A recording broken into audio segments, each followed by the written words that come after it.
picks it up at the 12-yard line. He's got a hole. He's got a hole, Larry. 50-yard line. He's gone. That's a touchdown. Chalk it up.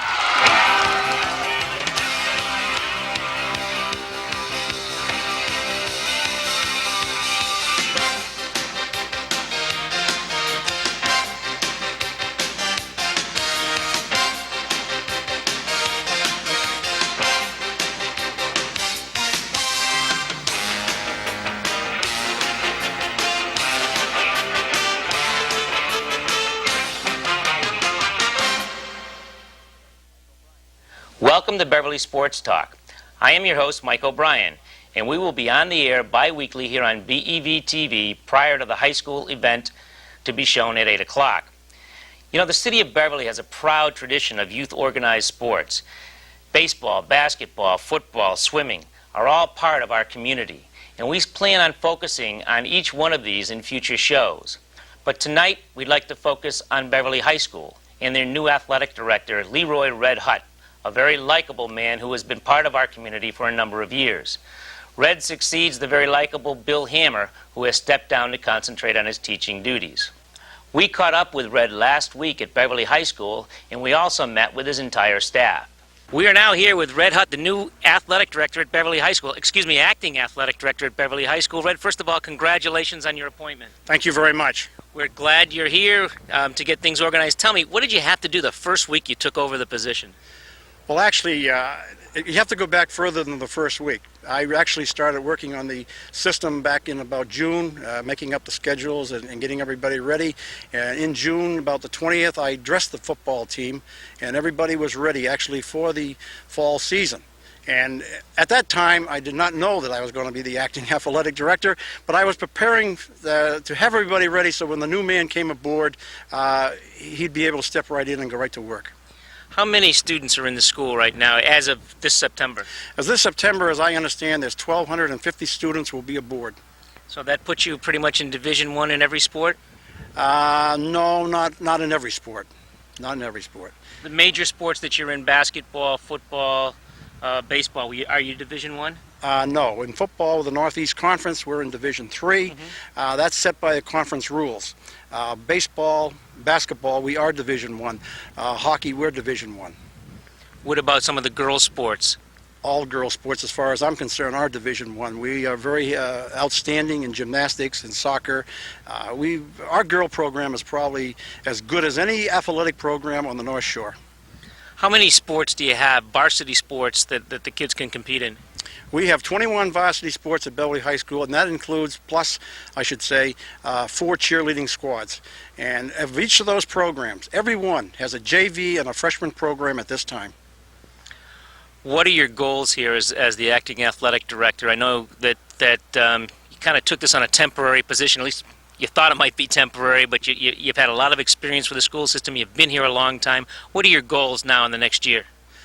Well, my goals at Beverly High School in the next few years, and as I say, some people know my age, and that's not a factor at the present time. Because 38, correct? No, I'll say 64, and there's a lot of them out there that know me. I've lived in Beverly all my life, and my goals are really that we have right now in our possession the outstanding coaches in the area, and to bring them to another level. Also, we have these 21 sports, and at the present time, we have no idea what we are going to do or add, but I will tell you this. There's one program that I will be bringing to the city of Beverly, which is needed very badly, and that where we are in the 7th and 8th grade, in the spring, we are going to have a track program, and this will probably, I hope, will bring in 150 students from Briscoe and Memorial, and let's get them in here where they belong. 20 years ago, because of cuts, we lost all our sport programs in the middle school. Right now, we can go into track. We can compete against 6 other schools in the Northeast Conference, and my goal is to get to the lower levels, and let's start giving the young people an opportunity to play sports. Probably my other goal is that we're going to climb, and we're going places, and we're going to win, because I'm a great believer. As a former athlete myself and a former Marine, I believe in winning, and I'm telling you right now, if you don't want to win, then there's something wrong with you, and I'm a great believer in win and do the best you can. The other thing, too, is that we just, financially, the athletic department now is going to be run as a business. I've been a businessman, and I believe that without all the booster clubs who have supported us, and I can show you just an example, football boosters this year, $4,500 for a brand new sled, 7-man sled, soccer girls, soccer boys, field hockey. Parents have all gone out and worked, and they're buying them brand new uniforms. Without this type of help in the community, we wouldn't exist. And all I can say to the public out there, this is your program. And Beverly High School, as alumni or parents, you should be very proud, because this school not only produces athletics, but it also produces a student athlete. And in a short time, I will be taking a survey again for the MIAA to show you that we are student athletes, and the gold medals and the silver medals that are won by these students. As I say, time will prove me out, and I know I can be right. You know, a lot has been mentioned about the physical condition of the gymnasium and the field house. What are your ideas about trying to improve that? I mean, you've had barrels for leaks during the spring thaw and everything. What are your ideas to try to improve that, and where's the money going to come from? Well, the only place money comes from is from the taxpayer, and that's something. I'm a taxpayer, and they don't like it. But I will say to you this, that the roofs have been gone over and checked, and they're probably not 100% yet, but there are guarantees under the new leadership of the new superintendent and Mr. Foy, the new principal, that these will be done. And I think the greatest asset we have in the city of Beverly at the present time is the backup man in Dr. Manville, who I believe is going to make sure they are done. And I think you'll find out as time goes on, those barrels are going to disappear. There are also a group of people who have been volunteers that are painting up areas of the school. And I understand there is a group that eventually will paint the field house and put it back into shape. Credit should be given then to the Beverly Rotary Club for their volunteer program. Right, yes. Everybody. There's organizations out there right now that it's unbelievable. I think one of the signs was just recently, a year ago, when the Beverly National Bank came forth and put up an $800 scoreboard at Hurd Stadium, paid for everything. And since then, the Beverly Cooperative Bank has made a donation to the Hurd Stadium Committee for improvements also. And this is the way the community is. They're alive and they're coming forth. The school system itself has been one, like anybody else's, that's had their ups and downs. And of course, the city went into a severe financial problem over the early 90s. We're coming out of it now. If more money becomes available to the athletic department, where would you put it first? Well, the most important thing is to put it back into safety equipment. We purchase every year, and we do not allow parents to buy shoulder pads, helmets, or anything to do with safety. Those have been met by the funds. But what we must do is put it back into game uniforms. And as I say, these parents have done such an outstanding job. I think one of the most important things we have here, and you'll meet her, is Ann Flaherty, who is our trainer, and what she does for these students. And she's been with me 8 years, and as I say, and with Dick coming aboard now as the equipment manager, we all work together. And with our secretary, I can't say any more for Linda, because she has been the backbone and has helped me. I can only see, even with the help of money, sometimes it's not always money. You can do other things without money. I agree. Everybody wants a brand new uniform every year, but you've got to look at it. How many games do they play in that uniform? And let's use a little sense. We're going to have the opportunity to meet Dick Young and visit his equipment room, and also meet Ann Flaherty. And maybe she can tape your ankle or something for us and show us how long it takes. And of course, we're going to meet Linda Zamboris, your secretary, who really does an awful lot of work. She's the only way I can get through to you, I know that. Out here on the fields here, the fields over the years have been abused, I'm sure, because of football practice, soccer practice for JVs and varsity boys and girls, softball programs, etc. Is there a capital improvement plan to come out here and resod the grass where it's been torn up? There has been, and as I say, right now behind you is a pile of new soil that will be going onto these baseball fields for the infield. It'll be done before the winter is out, so we will be ready for the spring. At Hurd Stadium, there's a possibility that it looks like we're going to put an irrigation system in after the last game with the city of Beverly's help, and as I say, the other fields. But I think the one thing you got to realize too is that these fields are not used only by Beverly High School athletes. It's used by the community, and I think that is something that we must take into consideration when there's money coming up. It just can't come from the school committee only. There are other people that got to pay their bill also, and as I say, the fields are well used. I have a thing that's going to be going on this week Everybody has complained about our tennis courts. I said, okay, you don't like them? We'll see what we can do. And I'm very happy to say I've gone to the Beverly Golf and Tennis, and the way it looks, within a couple days I'll be getting an answer that we'll be playing on clay courts, the girls this year. And then we have 19 girls out for tennis. And of those 19 girls, 6 families belong to the Beverly Golf and Tennis. And I did put a little pressure on a few people, and I said, look, it's time that we use it. And what I'm asking for at the Beverly Golf and Tennis, and they're being very helpful, is 5 days a week from 3 o'clock to 4:30 for practice, and we play our games Monday through Friday, 2 matches up there. And I'm getting a great response from the golf and tennis, and this is the way the community should be. We play our golf there, so why shouldn't we play our tennis on the best courts in the city? Well, special thanks to Mike Farrell over at Beverly Golf and Tennis then for helping out. You know, every facility that you have here at the school is used continually. But the toughest place, they say, to ever lease is the gymnasium, even for a night, because of the schedules that you have. Tell us how that works. Well, what it does, if an outside concern wishes to come in here, they first go to the Mr. Anderson, the head custodian. They fill out a form for the dates they want. Mr. Anderson then brings it to me, and we have a chart, and we see if there is an opening. If there is an opening, and especially for Beverly people, we go out of our way to make sure they're in here. And that is also, we've done that for other schools in the city of Beverly, St. John's Flag Squad, because this is their community. This is their school also. And that is the only way. And from there, then it goes down to the main office, and the figures are put in or whatever. And as I say, nobody, if there's an opening date, nobody's been refused. You know, you have things going on in here during the winter between high school basketball for the boys and girls, JV basketball for boys and girls, and freshman basketball between boys and girls that you field teams in. You also have a junior high program now that uses this quite a bit.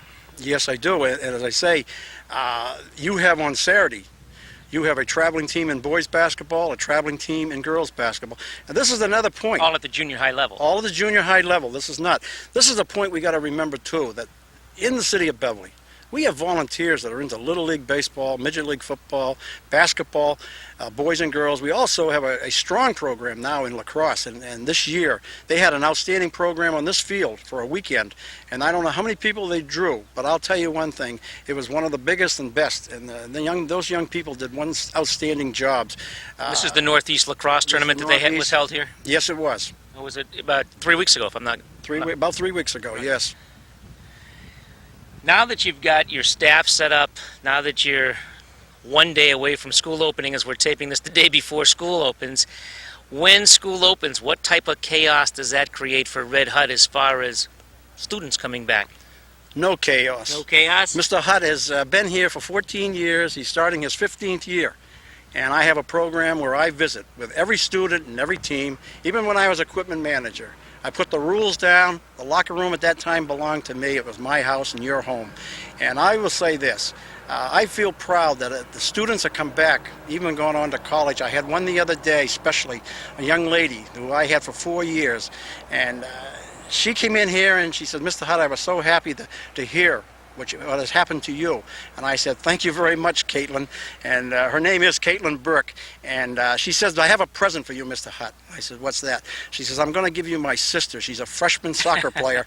And I thought to myself, I said, you know, that's a compliment. Because I had Caitlin for 4 years, and she was in track and soccer, and she was an outstanding student and gone on to college. And then she come back, and she let me know how she felt. And she also said, here's my sister. And I had the privilege of meeting her sister about 4 or 5 hours later, and when I met her sister, she had a big smile on her face, and I said, I got you, and she says, yeah, and you're Mr. Hutt. So you're pretty well known already, huh? Oh yes, I am. They know who I am. One of the more difficult problems you have, or you're probably going to face, is the fact that everybody who participates in a varsity sport, their parents always say, they're the best player on the team, etc. How come they're not getting playing time? Can't you talk to the coach for me? How are you going to handle something like that? Well, that's really not a problem to me. I look at it this way. The coaches do work for me. They work for the city of Beverly. But when you hire a coach, everyone is qualified. And only on a few teams do we cut. And as I say, you have to rely on your coach's ability, and I do. And as far as I just talk to the parents want to talk to me, or anyone. My door is open to anybody in the city of Beverly. I don't care if it's from the mayor down. They want to come and talk to me. Something's wrong, the door is open. The student body knows in this school, I've already told them last week on double sessions, that Mr. Hutt's door is open, and there's going to be no change of attitude with Mr. Hutt. He's Red Hutt, the acting athletic director at Beverly High School. Best wishes with your new job. Thank you very much. I appreciate it. Dick, you've taken on this job. You've been here about 6 weeks now? No, I've only been here 1 week. 1 week. Oh, One so you're week. really brand new at this. Yes, I am. What was the first thing you had to do when you came in here as the new equipment manager of Beverly High School? Well, I had to get acclimated to this room because this has been Red's realm for about 15 years, and he organized it, and now I have to go around and find where everything is, get the equipment ordered, and know where I can find the stuff when the kids come looking for it. Football started just about a week and a half ago. What did you have to do to get these kids outfitted and get ready for practice? Well, a lot of them come in, the pants don't fit, the helmet's got to be repaired, they don't have mouthpieces, screws are falling out of the helmets, things of that nature. Are you a repairman as well for these kids? Oh, yeah. Repairman, everything. Now, besides football, there are a number of other athletics here at the school, and you have equipment for them: soccer, cross country, basketball, hockey, etc. What do you think the total value is of all the equipment you have in the room? I'm only guessing. Okay. $20,000-$30,000. Just in uniforms and equipment? Yeah. Okay. What does it take to put a production on, a game on? Yeah, that's because this has been brand new to me. I've had to do a checklist of all the things, just starting with the football. I haven't got into anything else yet, just for the football games. There's 6 or 7 items that you have to make sure get on the bus, along with the medical kit and things of that: water, ice, extra mouthpieces, extra equipment. You have to bring the tools, tape, all kinds of things like that, extra cleats, towels, little things like that. Everything that you're going to need, especially on an away game, you got to remember to bring with you. After a game is over with, especially in an outdoor sport like football or baseball, what are your responsibilities with the uniforms? The uniforms will get turned in, and we'll have to count for them. Obviously, they're going to come back in and get them washed and get them ready for the next game, basically. You have to do all that yourself? As far as I know, I do. So you're a washman as well as everything else? Yeah, we do that too. Did Red Hutt tell you that was part of the job before you accepted? No, wasn't mentioned it, but on my first day here, he introduced me to the washing machine. Okay. Dick Young, new equipment manager, we wish you the best of luck in your new position. Thank you, Mike. Ian, first of all, welcome. You've been with Red Hutt for so long. He continually brags about the work that you've done here. How do you do it all? How do I... I mean, you're a mother of now 3 children. 3, that's correct. And this is my relief, coming here to take care of all the other children. I enjoy doing my work tremendously. What is your background? What was your educational background to become a trainer? I took 4 years of sports medicine at Canisius College in Buffalo. And from there I went out to Arizona, and I was athletic trainer out there at a high school. And then I came straight here. Is this home to you? It is now, yes. It is now. You're Yeah. not from here originally? No, I'm from Buffalo, New York. Oh, you are. So Canisius was right next door. Absolutely. What has been the most serious injury you've had in the 8 years you've been here? Nothing tremendously serious. We had a couple of blown out knees, a couple of dislocated ankles, but nothing really too life-threatening. What is your biggest fear as a trainer when you go out to the field to see somebody that's down? Actually, my greatest fear was that when I was in college, we had an athlete who died on the court when I was the athletic trainer there. So from there, I'm not really afraid of much. I guess not. Yeah. You know, your kids are very well known around Beverly High School, as they're up here quite a bit, at least for every basketball game that I see them here. Are you planning on bringing them here too as trainers? Assistant trainers, I should Assistant say. trainers, maybe in a few years, yeah. You go to hockey games, you go to football games, you're at soccer, you're at just about every varsity event that I've been to. How do you budget your time when you have 2 teams playing at the same time? I go to the one that has more contact, actually, so football would be precedent over a soccer game, per se. In basketball and hockey? Hockey would take precedence. Okay. Do you have any assistants that can help you out? Yes, I do. I have student trainers from Salem State College and also from Endicott College, and they're either sophomore, juniors, or seniors, and they have a program there, so I'm just their supervisor for the high school setting. Ian Flaherty, thank you very much for your time. I know you came down here and we're relieved of your mother duty special just to be on camera with us. We appreciate the time that you've taken with us. Thank you very much. What are your hours here, Linda? I work from 7:30 till 12:30. And what responsibilities do you have? Well, I take care of a lot of the paying of the officials and paying myself, scheduling, ordering for the department, all the equipment that needs to be ordered, and a lot of things that I'll probably get into later on since I just started last February, so it's kind of new. But you've gone through a neat transition now. You've gone from Bill Hammer to Red Hut. What's the biggest difference between these two gentlemen? I don't find a big difference. They're both really easy to get along with. They're both terrific guys. That's about it. I don't see any difference yet. Of course, Red would like me to think so. How many interruptions with telephone calls from parents do you receive per day? During the school year, not so much during the summer. Right, during the school year, it's quite a bit. They want to know where games are held, directions, getting to games other than home games, and that gets a little tricky. But most of the time, I can figure it out. The 1997 Beverly High School football team should be much improved over the past two losing seasons of 95 and 96. They are strong at the key positions, and in particular at running back, with David the Rocket Timpson, who may be, just may be, the best running back ever to come out of Beverly High School. I like their new quarterback, the very competitive Justin Shares, and running backs Webster St. Preux and Matt Amatucci. I also like them on the line, especially with Bob Ronci on both sides of the ball. Things are going to get better this year, but I caution you, do not judge them by the first two games of the season that they play. Peabody and Acton-Boxborough are fierce opponents, Division I and Division II, and Acton-Boxborough, who lost to Beverly last year, went on to compete in the Super Bowl. Give them an opportunity to get into the Northeast Conference. I think you're going to find them to be very competitive and successful. They will put a lot of points on the board. Well, that's it for tonight's show. Please stay tuned now as BEV-TV brings you high school football, Beverly High School and Peabody High School.